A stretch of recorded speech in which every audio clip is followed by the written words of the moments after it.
Hello everyone, welcome back to the channel.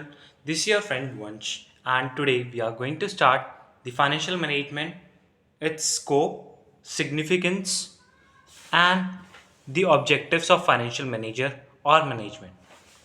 So this is going to be the video number second of financial management of our series of our playlist.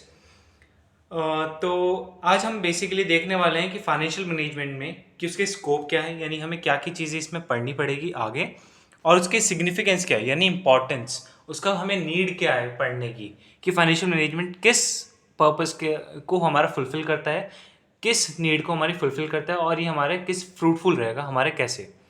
तो ये चीज़ हम significance में देखेंगे, where as objectives में हम देखेंगे कि क्या क्या चीज़ें इसमें मेन आती हैं। तो सबसे पहले स्टार्ट करते हैं अपने स्कोप से। स्कोप का मतलब ये होता है कि इस बेसिकली पूरे फाइनेंशियल मैनेजमेंट में आपको करना क्या है, क्या क्या चीज़ें आपको स्टडी करनी है। तो इसमें बेसिकली पढ़ना है हमें फाइनेंशियल प्लानिंग एंड कंट्रोलिंग के बारे में। अभी फाइनेंशियल प्लानिंग एंड कंट्रोलिंग होता क्या है? तो हर एक ऑर्गेनाइजेशन में फाइनेंशियल प्लानिंग की नीड होती है, क्योंकि हर एक इंडिविजुअल जो होगा, जो एक इंडिविजुअल फर्म होगी, उसे फाइनेंशियल फाइनेंशियल को मतलब अपने फाइनेंस अपने फंड्स को प्लान करके चलना पड़ेगा, साथ ही साथ कंट्रोल करके चलना पड़ेगा कि जो उसके प्री डिटरमाइंड स्टैंडर्ड से उनको जो इनकी इन्वेस्टमेंट करी है वो क्राइटेरिया मीट कर पा रहे हैं या नहीं, यानी उनका जो इन्वेस्टमेंट था वो एक अच्छी जगह हुआ है या नहीं हुआ है। फॉर एन एग्जाम्पल, आपको एग्जाम्पल से समझाता हूँ। फॉर एग्जाम्पल, प्रोजेक्ट ए है और प्रोजेक्ट बी है, तो आपको ये फाइनेंशियली प्लान करके चलना पड़ेगा। सबसे पहले एक प्री डिटरमाइंड स्टैंडर्ड सेट करना पड़ेगा कि अगर मैं 10 लाख रुपए किसी भी प्रोजेक्ट में लगाऊंगा तो कम से कम मुझे 10% का रिटर्न मिलना ही मिलना चाहिए।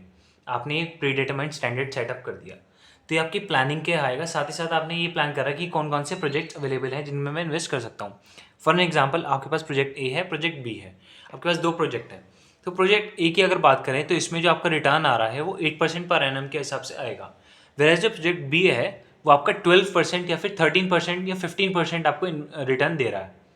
तो इन दैट केस आप किस में इन्वेस्ट करना चाहेंगे, प्रोजेक्ट ए में या प्रोजेक्ट बी में?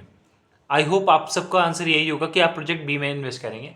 क्यों करेंगे? क्योंकि आपने जो प्री डिटरमाइंड स्टैंडर्ड सेट था उसके हिसाब से अगर आप कंपेयर करके चलेंगे तो आपको जो प्रोजेक्ट बी में है आपके वो स्टैंडर्ड मीट कर रहे हैं, इवन क्रॉस कर रहा है, और आपको एडिशनल प्रॉफिट भी हो रहा है। तो यानी आपका प्रॉफिट मैक्सिमाइजेशन किस में होगा? कंट्रोलिंग, यानी कंट्रोलिंग करके आप ये चेक कर सकते हो कि आपने जो फाइनेंशियल प्लानिंग करी है वो करेक्ट करी है या नहीं करी है। क्लियर हुआ? इसके बाद आता है analysing and research of financial statement.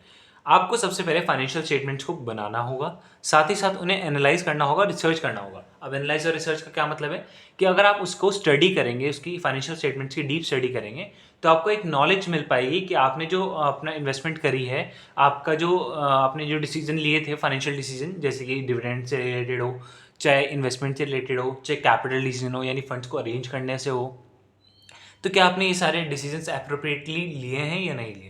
Appropriately का मीन्स क्या हुआ कि आपने अच्छे से लिए हैं या नहीं लिए हैं, कि आपने जो डिविडेंड डिसीजन लिया, जो आपने जितने भी डिसीजन लिए हैं उसमें आपको प्रॉफिट हुआ है या नहीं हुआ। मेन मोटो आपका ये रहेगा कि प्रॉफिट हुआ है या नहीं हुआ। ये चीज़ यह था analysing and research of financial statement. इसमें आपको फाइनेंशियल स्टेटमेंट्स को एनालाइज करना पड़ेगा, साथ ही साथ एक अप्रोप्रिएट डिसीजन पे आना पड़ेगा। क्लियर हो? इसके बाद capital structure management. Capital structure मैंने आपको पहले बताया था, कैपिटल स्ट्रक्चर ये होता है कि आपके ऑर्गेनाइजेशन में जितने भी फंड्स लगे हुए हैं उनका एक कैपिटल स्ट्रक्चर प्रिपेयर होता है। कैपिटल स्ट्रक्चर का मीन्स क्या हुआ? Combination of equity and debt, यानी आपका कितना पोर्शन ऑफ आपके कैपिटल डेट के रूप में है, वेरस कितना पोर्शन आपका इक्विटी के रूप में है। और साथ ही साथ इक्विटी में भी अगर देखा जाए कितना इक्विटी नॉर्मल इक्विटी और कितना प्रेफरेंस शेयर है। तो इस सब का आपका कैपिटल स्ट्रक्चर बनेगा। तो आपको कैपिटल स्ट्रक्चर का मैनेजमेंट भी करना एक फाइनेंशियल मैनेजमेंट का रोल है या फिर स्कोप है। क्लियर हुआ? इसके बाद है रेजिंग ऑफ कैपिटल। जितने भी आप डिसीजन करेंगे ना, वो साथ ही साथ अगर आपको ईजी वे में समझाऊँ या एक ट्रिक बताऊँ, तो अगर आपको स्कोप याद करना है तो आपके जितने भी डिसीजन है एक बार उन्हें थोड़ा थोड़ा इलेबोरेट करके लिख देंगे आप। जैसे सबसे पहले मैंने कहा था ना, रेजिंग ऑफ कैपिटल, आपको कैपिटल को रेज करना है, ये भी आपका स्कोप है कि इसमें आपको मेन वर्क क्या करना है, रेजिंग ऑफ कैपिटल, उसके बाद इन्वेस्टिंग ऑफ कैपिटल और managing and monitoring finance and risk management करना, कैपिटल वर्किंग कैपिटल मैनेजमेंट करना, और साथ में डिविडेंड। ये तो चार वही हो गए ना आपके डिसीजन जो हैं। सबसे पहले कैपिटल डिसीजन, उसके बाद इन्वेस्टिंग डिसीजन, उसके बाद वर्किंग कैपिटल मैनेजमेंट डिसीजन, उसके बाद डिविडेंड डिसीजन। वही आपकी सारी चीज़ें, उसके आगे मैनेजमेंट लगाना है और आपका ये काम हो गया। आपके स्कोप तैयार होंगे 4 पॉइंट। 4 पॉइंट आपने वैसे तैयार कर ली, 4 पॉइंट आप याद कर लीजिएगा। फाइनेंशियल प्लानिंग एंड कंट्रोलिंग करना है, analysing and research of financial statement को एनालाइज करना है, कैपिटल स्ट्रक्चर को ही मैनेज करना है, साथ ही साथ रिस्क और फाइनेंस का जो आपका रिस्क और रिटर्न है उसे आपको मेंटेन करके चलना है, जो बैलेंस होता है, जिस उसमें भी था पहले मैंने बताया था आपको, ठीक है वो। तो ये आपके स्कोप हो गए। इसके बाद आता है सिग्निफिकेंस। सिग्निफिकेंस यानी इंपॉर्टेंस, या फिर आपका हो कि नीड क्या है आपके फाइनेंशियल मैनेजमेंट करने की। तो पहली चीज़, टू प्रमोट सेल्स। आप प्रमोट सेल्स कैसे करेंगे? आपने जितना भी इन्वेस्ट कर रखा है, आपने प्रोजेक्ट ए में करा है, प्रोजेक्ट बी में, तो आपका उस इन्वेस्टमेंट से आपका कितना गुना रिटर्न आया है। अब वो कैसे आएगा रिटर्न? आपकी अगर सेल्स ज़्यादा होंगी तभी आपको रिटर्न मिलेगा। आप रिटर्न कैसे कहेंगे? अगर आपने कोई भी कैपिटल अपने बिजनेस में इन्वेस्ट कर रखी है, उसका जब आपको पैसा वापस मिलेगा, साथ में इंटरेस्ट के साथ ही आप ये कह सकते हैं, या फिर प्रॉफिट के साथ आपको जो पैसा वापस मिल रहा है by doing sales, by making sales, तो ये आपका जो होगा रिटर्न होगा। तो आपको जब रिटर्न, आपको टू प्रमोट सेल्स यानी अपना जो रिटर्न है उसे प्रमोट करने के लिए, उसे इंक्रीज करने के लिए आपको फाइनेंशियल मैनेजमेंट करने की ज़रूरत रहती है। उसके बाद है to meet the contingency. Contingency क्या होता है? कोई अनफोर्सिन सिचुएशन। अनफोर्सिन सिचुएशन यानी कोई अचानक आपके बिजनेस में किसी फंड्स की नीड आ गई, कभी ना कभी होता है कहीं ना कहीं। आपको कुछ कॉन्टीजेंसी यानी कोई आपको वक्त बेवक्त अगर कहे तो वक्त बेवक्त अगर आपको फंड्स की नीड है यानी पैसे की नीड है, तो उस केस में भी आपको फाइनेंशियल मैनेजमेंट करने की ज़रूरत है, ताकि आपके पास एक कुछ सेट अमाउंट आपकी कंटीजेंसी फंड यानी कुछ ऐसा आप फंड बना लेते हैं जिसमें कि अगर आपको अननेसेसरली या फिर अगर आपको अनफोर्सिन कोई सिचुएशन आ जाती है जिसमें आपको अर्जेंसी आ जाए पैसे की, तो आप उसमें से ले सकें। तो आपको एक अच्छा फाइनेंशियल मैनेजमेंट वही होगा जिसमें कि कॉन्टीजेंसी का भी ध्यान रखा जाएगा।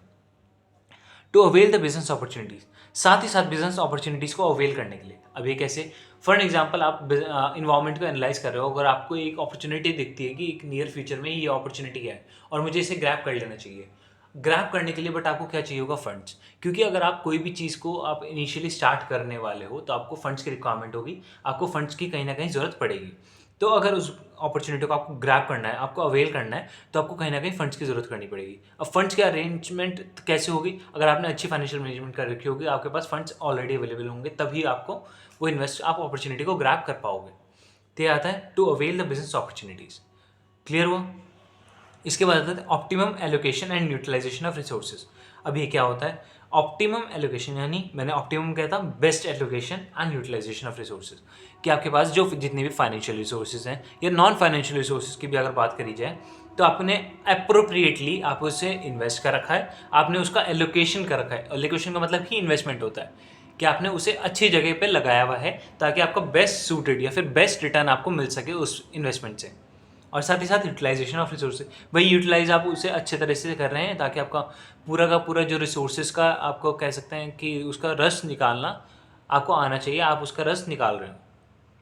जैसे एक गन्ना होता है, आपने कभी देखा होगा गन्ने जूस वाले के पास जो आप मशीन से निकालते हैं, वो अच्छे से निचोड़ के उसे 2-3 बार मशीन से निकालता है। क्यों? क्योंकि वो उस रिसोर्स का पूरा इफेक्टिवली यूज़ कर रहा है, एफिशिएंटली यूज़ कर रहा है उसका। क्लियर हुआ? इसके बाद basis of planning, coordination and control. अब ये क्या है? अगर आपने फाइनेंशियल मैनेजमेंट कर रखी होगी यानी आपके पास सारी चीज़ें ऑलरेडी आपके पास फिक्स होगी कि मेरे पास अवेलेबल प्रोजेक्ट मान ले 3 है, प्रोजेक्ट ए बी सी, आपके पास ये इन्वेस्टमेंट के लिए आपका प्लान कर रखी है कि आपके पास ये अपॉर्चुनिटीज़ हैं। अब उसके बाद आप देखते हो कि मेरे पास 10 लाख रुपए हैं, इन सब में फंड्स की रिक्वायरमेंट 10 लाख है, तो मैं किस में इन्वेस्ट करूँ कि जिसमें मुझे प्रॉफिट मैक्सिमाइज हो सके, यानी मेरे जो रिटर्न है वो मैक्सिमाइज हो सके। आप इनका रिटर्न चेक करेंगे, आप पहले प्री डिटरमाइंड स्टैंडर्ड सेट कर लेंगे, जैसे मैंने अभी बताया था, आपने 8% या 10% का सेटअप कर लिया। उसके बाद आप चेक करेंगे ए में मुझे 7% मिल रहा है, बी में मुझे 10% मिल रहा है और सी में मुझे 13% मिल रहा है। तो अगर आप देखें तो बी और सी में तो आपका क्राइटेरिया मीट हो रहा है, बट ज़्यादा किस में आपको मिल रहा है? ओवर एक्सेस कितना मिल रहा है? सी में। अब ओवर एक्सेस का मतलब ये हमेशा ये नहीं होता कि आपका हमेशा प्रॉफिट ज़्यादा होगा, हो सकता है इसमें रिस्क भी बहुत ज़्यादा हो। आप उस कंडीशन में अगर आप रिस्क मैनेजमेंट और आपका बैलेंस बना के चलेंगे रिस्क में और आपका रिटर्न में, आपको एक प्रॉपर बैलेंस, ऐसा नहीं कि रिस्क ज़्यादा हो जाए और रिटर्न कम रह जाए, और ऐसा भी ना हो कि रिटर्न ज़्यादा हो और साथ में रिस्क भी बहुत ज़्यादा हो, ऐसा भी नहीं होना चाहिए। तो आपको एक प्रॉपर बैलेंस बना के चलना पड़ेगा जिसमें रिटर्न और रिस्क का एक प्रॉपर बैलेंस मेंटेन हो, ना ज़्यादा रिस्क हो ना ज़्यादा रिटर्न, मतलब ना ज़्यादा रिस्क हो ना कम रिस्क हो। कम रिस्क होगा तो रिटर्न भी कुछ नहीं होगा, अगर ज़्यादा रिस्क होगा रिटर्न भी ज़्यादा है, बेशक रिटर्न ज़्यादा है, बट वो उस कंडीशन में हमें जाना ही नहीं है। क्यों नहीं जाना है? क्योंकि अगर रिस्क ज़्यादा होगा तो ज़रूरी नहीं है कि हमेशा हम कमा के ही लाएंगे, हो सकता है हम डुबा के भी आ जाए। ये हो हमारा एलोकेशन, ऑप्टिमम एलोकेशन, और ये base of planning, coordination and control. अब कोऑर्डिनेशन और कंट्रोल में भी हेल्प करता है। अगर आपको सब चीज़ पहले से सेट होंगी कि मैंने प्रोजेक्ट बी में लगाना है, आपने कह दिया कि मुझे 10 लाख रुपए लगाने हैं, तो आप उसमें प्री डिटरमाइंड आप सबकी आपने पहली प्लानिंग करके रख चलिए, तो आपका कोऑर्डिनेशन इफेक्टिवली हो सकता है, क्योंकि आप अपने जो एम्प्लॉयज़ होंगे आप उन्हें पहले से ही डायरेक्ट करके चल सकते हो कि ऐसे ऐसे करना है आपने और इस हिसाब से करना पड़ेगा आपको। क्लियर हुआ? तो आपका एक कोऑर्डिनेशन अच्छा बन सकता है, आप कंट्रोल भी इफेक्टिवली कर सकते हो उस कंडीशन में। इसके बाद अपना आता है objectives of financial manager. Objectives of financial manager या मैनेजमेंट में दो तरह के ऑब्जेक्टिव होते हैं, एक होता है प्रॉफिट मैक्सिमाइजेशन, एक होता है वेल्थ मैक्सिमाइजेशन। तो सबसे पहले पढ़ने जा रहे हैं हम प्रॉफिट मैक्सिमाइजेशन। प्रॉफिट मैक्सिमाइजेशन होता क्या है? तो ये जो प्रॉफिट मैक्सिमाइजेशन का कॉन्सेप्ट है ये बेसिकली ट्रेडिशनल कॉन्सेप्ट है, ट्रेडिशनल अप्रोच है हमारा, जिसमें ये देखा गया है according to traditional approach profit is the main objective of any business. आप कोई भी बिजनेस ऐसा क्यों करेंगे? आप जॉब करते हो पैसा कमाने के लिए, आप बिजनेस करते हो प्रॉफिट अर्न करने के लिए, ठीक है ना। अगर आप चाहें तो आप जॉब कर सकते हो बट आपको उसमें फिक्स मिल जाएगा। वेरेज अगर आप चाहते हो कि नहीं मैं अपने हिसाब से अपना बॉस खुद बनूं, मैं अपना जितना एफर्ट करूंगा उतना मुझे प्रॉफिट मिलना चाहिए, तो आप उस केस में बिजनेस की तरफ जाएंगे। तो अगर आप देखें तो ट्रेडिशनल अप्रोच में हर कोई भी बंदा बिजनेस क्यों करेगा, चाहे वो छोटा बिजनेस करे चाहे वो ज़्यादा बिजनेस करे। चाहे अगर आप रिलायंस की बात करेंगे, चाहे अपनी दुकानदार आपके आस पड़ोस में जो भी छोटी मोटी दुकान होंगी किराने की, कपड़े की, जूते की, तो वो भी अगर आप उनसे जाके पूछेंगे कि आप ये बिज़नेस क्यों कर रहे हो, उनका साफ आंसर होगा कि प्रॉफिट के लिए, प्रॉफिट अर्न करने के लिए, कुछ पैसा कमाने के लिए। पैसा कमाना ही प्रॉफिट है, अर्न करना। तो ट्रेडिशनली हमारी यही सोच रहती है कि कोई भी बिजनेस जो होगा वो केवल और केवल प्रॉफिट अर्न करने के लिए ही होगा, ठीक है। तो profit is considered to be the good standard for the measurement of efficiency. अब हर एक बिजनेस की एफिशिएंसी किस तरह से देखी जाती है? उसके प्रॉफिट मेकिंग पे, यानी उसकी प्रॉफिट मेकिंग उसका कितना हो रहा है। अगर देखा जाए कि एक आप कंपनी को कैसे वैल्यूएट करेंगे कि रिलायंस ज़्यादा अच्छी है या टाटा ज़्यादा अच्छी है, या रिलायंस ज़्यादा अच्छी है या अडानी, अंबानी अच्छा है अडानी अच्छा है, किसकी वेल्थ ज़्यादा है, तो आप उसका कहीं ना कहीं वेल्थ कंपेयर करेंगे। वेर अगर उनकी बिजनेस को देखना है कि आप अडानी ग्रुप और रिलायंस अंबानी का ये रिलायंस ग्रुप, अगर आपको उनको कंपेयर करना है तो आपको उसके प्रॉफिट देखने पड़ेंगे दोनों फर्म्स के। तो जब प्रॉफिट होता है ये एक अच्छा स्टैंडर्ड को एक कंसीडर किया जाता है, अच्छा standard for the measurement of efficiency, कि कौन कितना ज़्यादा एफिशिएंट है, कौन कितना ज़्यादा प्रॉफिटेबल है, कौन कितना ज़्यादा अच्छा है। क्लियर हुआ? इसके बाद so it is the natural objective that the profit should be maximize. तो एक नेचुरल सा ऑब्जेक्टिव है, कोई भी बिजनेस जो होगा वो केवल और केवल प्रॉफिट अर्निंग के लिए किया जाएगा। क्लियर हुआ? अब इसके कुछ रीजंस हैं ऐसा क्यों होता है कि प्रॉफिट ही हमारा एक अच्छा स्टैंडर्ड माना जाता है। पहला चीज़ रेशनैलिटी। रेशनैलिटी का मीन्स क्या होता है? इसमें रेशनल यूज़ होता है रिसोर्सेज का। अगर आपको देखा जाए कि प्रॉफिट अर्निंग जो आप हमेशा देखेंगे कि जो प्रॉफिट अर्निंग फर्म होगी उसमें कहीं ना कहीं जो आपके रिसोर्सेज है उनका एफिशिएंटली उनका इफेक्टिवली यूज़ हो रहा होगा, यानी उसका रैशनल यूज़ हो रहा होगा, हर तरह से वो अच्छे से रिसोर्सेज का यूज़ कर रहे होंगे, उनका कंट्रोल अच्छा होगा रिसोर्सेज पे। ये आता है रेशनल यूज़ ऑफ रिसोर्स या फिर रैशनैलिटी। इसके बाद आता है मैक्सिमाइजेशन ऑफ सोशल बेनिफिट। साथ ही साथ जो फॉर्म ऐसा है कि उनका प्रॉफिट अच्छा है तो कहीं ना कहीं उनका एक ऑब्जेक्टिव बन जाता है, सोशल ऑब्जेक्टिव, कि आपको कुछ ना कुछ आपको चैरिटी करनी पड़ेगी या फिर आपको कुछ ऐसा सोशल प्रोग्राम्स अरेंज करने पड़ेंगे सोसाइटी के लिए, क्योंकि आप कहीं ना कहीं बिजनेस जो डील करेंगे आप सोसाइटी में डील करेंगे, तो आपको कहीं ना कहीं सोशल भी कुछ आपको वर्किंग करनी पड़ेगी ताकि आप उस सोसाइटी में सर्वाइव कर पाएँ। तो आता है मैक्सिमाइजेशन ऑफ सोशल बेनिफिट। अगर किसी के अच्छा है, प्रॉफिट मेकिंग है, तो कहीं ना कहीं वो सोशल बेनिफिट भी ज़्यादा करेगा। अगर मान लीजिए कोई कहता है कि मेरा 1 लाख का प्रॉफिट होगा तो उसमें से मैं 5%, 1 लाख का 5%, 1 लाख का 5% 5,000, 5,000 रुपये सोशल में दान कर दूंगा। वेरेज अगर उसका 1 करोड़ का प्रॉफिट होगा तो अगर 1 करोड़ का प्रॉफिट होगा तो 5 लाख रुपये दान करेगा। नहीं, कहीं ना कहीं अगर देखा जाए प्रॉफिट ज़्यादा हुआ, अगर प्रॉफिट ज़्यादा हुआ तो उसका सोशल बेनिफिट भी ज़्यादा करेगा, वो सोशली एक्सपेंडिचर भी ज़्यादा करेगा, सोशल बेनिफिट ज़्यादा हो जाएगा। क्लियर हुआ? आई होप क्लियर होगा। इसके बाद आता है efficient allocation and use of resources. अब ये क्या है? ये कहीं ना कहीं हमारे फर्स्ट 2 पॉइंट्स थे ना, इससे ही मिलता जुलता है कुछ। इसमें क्या है? Efficient allocation and use of resources. अगर आप एक एफिशिएंट एलोकेशन करते हैं रिसोर्सेज का और साथ ही साथ यूज़ करते हैं रिसोर्सेज को एफिशिएंटली, यानी उनका अच्छे से यूटिलाइजेशन होता है, अच्छे से उन्हें आप एलोकेट कर देते हैं, तो कहीं ना कहीं आप प्रॉफिट मेकिंग में आ जाएंगे। जिसका रीज़न है कि प्रॉफिट मेकिंग में आप कैसे आ सकते हैं? आप ऐसे आ सकते हैं कि आप अगर एफिशिएंट एलोकेशन करेंगे और यूज़ ऑफ रिसोर्सेज करेंगे तो। क्लियर हुआ? Measurement of success of a business decision. अब फॉर एन एग्जांपल आपने एक बिजनेस डिसीजन लिया कि प्रोजेक्ट मैं बी में इन्वेस्ट करूंगा ऑफ 10 लाख और उसका रिटर्न रहेगा 15%। तो आप इस बिजनेस जो आपने इन्वेस्टमेंट करी है उसकी आप एफिशिएंसी कैसे देख सकते हैं कि जो एक्चुअल आपने ये एस्टिमेटेड था कि आपको 13% मिलेगा या 15% मिलेगा, वेयर एज अगर एक्चुअल देखा जाए आपको 12% ही मिला, तो क्या ये बिजनेस सक्सेस हुआ या आपने कोई रीजन सक्सेस है? एक तरह से देखा जाए आपने जो स्टैंडर्ड था 10% का उससे तो ऊपर गया, बट जो एक्सपेक्टेड था वो हुआ नहीं हुआ, उससे कम हुआ। तो ये आप उसकी सक्सेस को भी मेजरमेंट कर सकते हो कि ज़्यादा सक्सेस था या कम सक्सेस था, तो ये कम सक्सेस में आ जाएगा।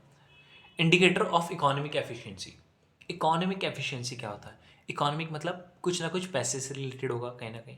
तो इंडिकेटर ऑफ इकोनॉमिक एफिशिएंसी कि एक फॉर्म इकोनॉमिकली कितनी एफिशिएंट है, यानी उसके पास फंड्स अरेंजमेंट, फंड्स मैनेजमेंट कितना अच्छा है उनका, इकोनॉमी में कितना पार्ट उसका कंट्रीब्यूशन है, ये सब चीज़ें इंडिकेटर रहती है इकोनॉमिक एफिशिएंसी की। इसके बाद आता है सोर्सेज ऑफ इंसेंटिव्स।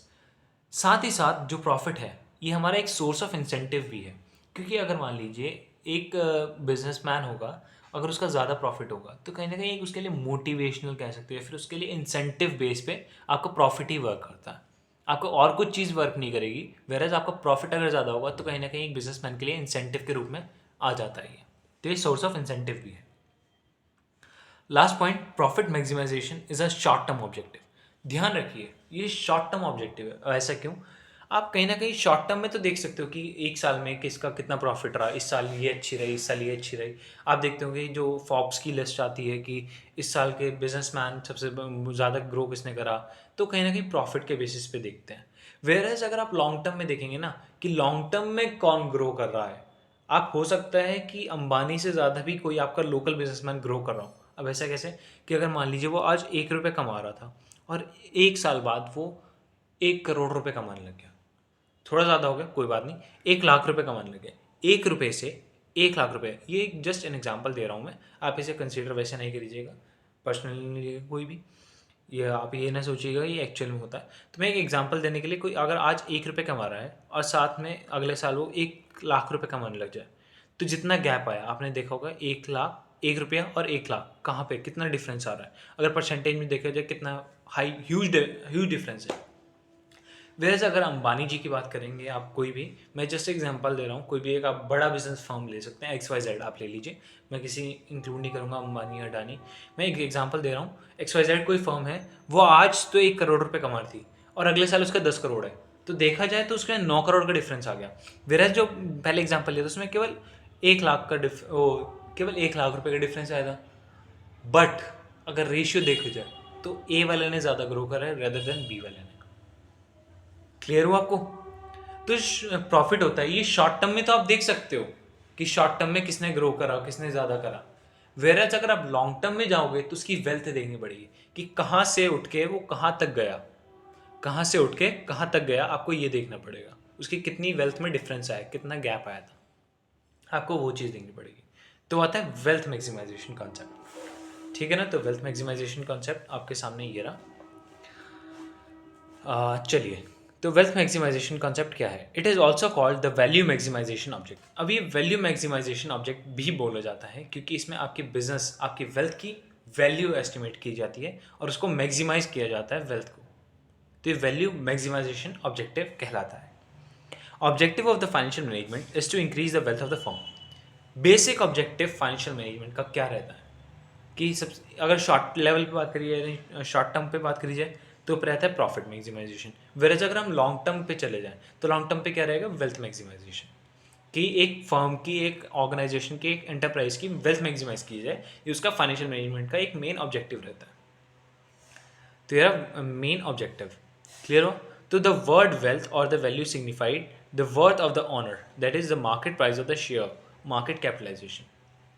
अब मैंने वेल्थ वेल्थ कर रहा हूँ, वेल्थ होता क्या है? आपको प्रॉफिट समझ आता है कि हाँ आपकी कॉस्ट इतनी आई थी, आपने सेल इतने की थी, इसको माइनस करोगे तो आपका प्रॉफिट आ गया, इंक्लूडिंग जो इनडायरेक्ट एक्सपेंसेस है उन्हें हटा के, ठीक है ना, एक्सक्लूड, ठीक, तो वो आ गया आपका प्रॉफिट। वेर एज वेल्थ अगर आपको देखनी हो तो वेल्थ होती क्या है? वेल्थ होती है एक किसी भी फर्म की, किसी भी ओनर की, उसकी जो वर्थ है, वर्थ से क्या मतलब है, यानी उसके जो मार्केट में शेयर प्राइस चल रहा है, अगर कोई भी मार्केट होगा, price of share, market price of share देखा जाए, एक तो होता है नॉमिनल प्राइस ऑफ शेयर, एक होता है मार्केट प्राइस। अगर मार्केट प्राइस उसका हाई है यानी उसकी वर्थ भी ज़्यादा है। फॉर एग्जांपल एक फर्म ने 100 शेयर इशू कर रखे हैं और उसकी आज वैल्यू है 1000, 1000 मल्टीप्लाइड बाय 100, 1 लाख, तो उसकी वर्थ 1 लाख। क्लियर हो? वेयर एज अगर किसी ने 1 लाख शेयर इशू कर रखे हैं और एक शेयर की वैल्यू 100 है तो 1 करोड़ उसकी वर्थ हो गई, बिजनेस की या फिर ओनर की वर्थ कह सकते हैं आप। तो ये आपका मार्केट कैपिटलाइजेशन कॉन्सेप्ट है। ठीक है, आपको इस तरह से आपको इसकी वेल्थ निकालनी है। क्लियर हुआ? अब value increases by investing in positive NPV projects. अब पॉजिटिव एनपीवी का क्या मतलब है? तो अगर आपने किसी भी फर्म की, किसी भी एंटरप्राइज की, किसी भी ऑर्गेनाइजेशन की अगर आपने वेल्थ को मैक्सिमाइज करना है या फिर इंक्रीज करना है तो उसके लिए आप क्या करेंगे? आपको उन प्रोजेक्ट्स में इन्वेस्ट करना होगा जिनमें पॉजिटिव एनपीवी हो। अब एनपीवी क्या होता है? एनपीवी देख लेते हैं, इसके नेक्स्ट में बताया रखा है एनपीवी होता क्या है। NPV is present value of future cash flow inflow. It is present value of future cash inflow, यानी जो आपको फ्यूचर में कैश इनफ्लो होने वाला है उसकी प्रेजेंट वैल्यू क्या है माइनस। अब आप यहाँ ध्यान रखेंगे मैं ऐसा क्यों कह रहा हूँ प्रेजेंट वैल्यू। प्रेजेंट वैल्यू इसलिए कह रहा हूँ क्योंकि फ्यूचर में कहीं ना कहीं इन्फ्लेशन इंक्रीज होगा। अब इन्फ्लेशन अगर मान लीजिए आपने कोई 100 रुपये की चीज़ आप आज ले रहे हो, आपको फ्यूचर में आपको 1 साल बाद, 10 साल बाद वो कहीं ना कहीं 100, 110, 150 की ही मिलेगी। 110, 100 से तो ऊपर ही मिलेगी, चाहे वो 110 मिले, चाहे 150 मिले, चाहे 200 मिल जाए, वो depending on the inflation rate depend करता है। तो आपने प्रेजेंट वैल्यू निकालनी है फ्यूचर कैश इनफ्लो की। फॉर एग्जांपल अगर मैं बात करूँ 10 लाख का कोई प्रोजेक्ट है और वो 10 साल के लिए है, 10 लाख का प्रोजेक्ट 10 साल के लिए, और मुझे उसके बाद फ्यूचर में इनफ्लो जो होगा 1 करोड़ का इनफ्लो होगा। ठीक है, बट अगर मैं उसके प्रेजेंट वैल्यू निकालने जाऊँगा तो वो 1 करोड़ से लेस देन ही आएगी। लेस देन मान लीजिए मुझे मिलती है उसकी कैश की इनफ्लो 75 या फिर 50 मान के चलता है 50 लाख मुझे उसका प्रेजेंट वैल्यू है कैश इनफ्लो की। Whereas present value of cash outflow, यानी जो अभी प्रेजेंट में मैं कैश आउटफ्लो कर रहा हूँ उसकी वैल्यू 10 लाख। तुम अगर इफेक्टिवली देखा जाए ना, मुझे कितना मिल रहा है? मुझे मिल रहा है केवल 40 लाख रुपए। समझ आया? अब 40 लाख अगर मैं इन्फ्लेशन लगा के 10 साल बाद देखूंगा तो उनकी कहीं ना कहीं वैल्यू मुझे वही मिलेगी। कितनी? 90 लाख रुपए। अब 90 लाख क्यों कहा? क्योंकि 1 करोड़ तो वो 10 लाख तो मैंने इन्वेस्ट करे थे, मुझे 1 करोड़ मिल रहे हैं भले ही। 10 लाख मैंने इन्वेस्ट करे, 1 करोड़ मुझे मिल रहा है, तो अगर उसका कैपिटल को हटा दूँ मैं, ठीक है ना? अगर लेकिन अब मैं कैपिटल केवल 10 लाख क्यों हटा रहा हूँ? 10 लाख की वैल्यू भी तो इंक्रीज होगी ना कहीं ना कहीं। 10 लाख की वैल्यू 50 लाख हो जाएगी तो मुझे कहीं ना कहीं 50 लाख ही मिल रहा है। क्लियर हुआ? तो उसकी एनपीवी 50 लाख ही रहेगा। ये जो फोकस करता है, it focus on the time value of money. ये टाइम वैल्यू ऑफ मनी पे फोकस करता है रदर देन कि आपकी प्रेजेंट वैल्यू हो। तो टाइम वैल्यू कि आपके फ्यूचर में कितना प्रॉफिट होगा, बट उससे प्रेजेंट वैल्यू निकाल के, प्रेजेंट वैल्यू निकाल के यानी इन्फ्लेशन को हटा के, इन्फ्लेशन रेट आपका कुछ ना कुछ रहेगा तो उस इन्फ्लेशन को इंक्लूड करके, हटा के नहीं इंक्लूड करके। ठीक हो? मान लीजिए आपको 1 करोड़ तो मिल रहा है बट प्रेजेंट वैल्यू कितनी है? 50 लाख, तो आपको 50 लाख ही मिलेगा एक तरह से देखा जाए आज की वैल्यू में। So the objective of financial manager is to increase the wealth of the firm and to maximize the wealth of the business operation should wealth of the business operation should be conducted in such a way as to ensure the net present value of shareholder। अब ये क्या है?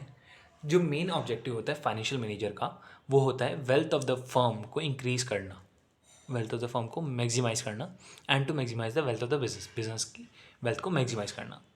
Operation should be conducted in such a way, operations कुछ इस तरह से conduct किए जाने चाहिए ताकि हमें net present value of shareholder मिल सके, शेयर्स की मिल सके नेट प्रेजेंट वैल्यू। ठीक है, एनपीपी पॉजिटिव मिले, एनपीवी पॉजिटिव मिले rather than negative। This theory got universal acceptance because it watches the interest of all the sections of the society। अब इसे यूनिवर्सल एक्सेप्टेंस मिली है क्यों? क्योंकि इसने कहीं ना कहीं हर एक शेयर होल्डर का ध्यान रखा है, इसने इन्फ्लेशनरी रेट को भी कंसिडर करा है, इसने गवर्नमेंट टैक्सेस वगैरह को भी कर रहा है। हो सकता है पॉलिसी आगे जाके चेंज हो जाए। मान लीजिए आज में कोई लिकर कंपनी जो प्रॉफिटेबल है, बिल्कुल है, मैं उसके शेयर्स खरीदता हूँ, बट फ्यूचर में अगर कोई ऐसी गवर्नमेंट पॉलिसी आती है कि लिकर बैन कर दी जाए हमारी कंट्री में, तो कहीं ना कहीं मेरे प्राइस बढ़ेंगे या घटेंगे? बिल्कुल घट जाएंगे, तो उस केस में मुझे लॉस हो जाएगा। तो ये हर एक शेयर होल्डर को कंसीडर करके चलता है, और ये ऐसे कंटिजेंसी को भी लेके चलता है कि मान लीजिए फ्यूचर पॉलिसी कुछ चेंज हो जाए तो क्या होगा, ये इसे भी इंक्लूड करके चलता है। It gives the direction to the management for the clear dividend policy. साथ ही साथ ये क्लियर डायरेक्शन, ये एक डायरेक्शन भी दे देता है मैनेजमेंट को for the clear dividend policy, कि डिविडेंड पॉलिसी कैसी बननी चाहिए। Wealth maximization is a long term objective. साथ ही साथ ये एक लॉन्ग टर्म ऑब्जेक्टिव मैंने शुरू से बताया कि शॉर्ट टर्म अगर देखा जाए तो हमारा प्रॉफिट मैक्सिमाइजेशन है, और वेल्थ मैक्सिमाइजेशन लॉन्ग टर्म रहेगा। आई होप आपको क्लियर हुआ होगा। आप चाहें तो स्क्रीनशॉट ले लीजिए, मैंने आपको पहले भी सारे दिखाए हैं, एक बार दोबारा दिखाने की ट्राई करता हूँ। तो आप पूरे का स्क्रीनशॉट ले सकते हैं एक साथ में थोड़ा छोटा हो जाएगा, कोई नहीं, आप प्रॉफिट मैक्सिमाइजेशन का एक बार ले लीजिए, इसके बाद मैं आपको वेल्थ मैक्सिमाइजेशन दिखाने की ट्राई करूँगा। प्रॉफिट मैक्सिमाइजेशन आ गया होगा आपके पास, चलिए खींच लीजिए। Okay, then wealth maximization 2 part में ही आएगा, फिर वो नहीं तो ज़्यादा छोटा हो जाएगा। ले लिया, ले लीजिए, ये फुल आ गया। इसके बाद अपना जो इनिशियली मैंने दिखाया था स्कोप और सिग्निफिकेंस, ये पांचों आपके पास आ गए। सो आज के लिए बस इतना ही, देखते हैं अब अगली वीडियो में क्या कराया जाएगा। तो मिलते हैं अपनी नेक्स्ट वीडियो में। Thank you so much, like comment share ज़रूर करिएगा। Thank you.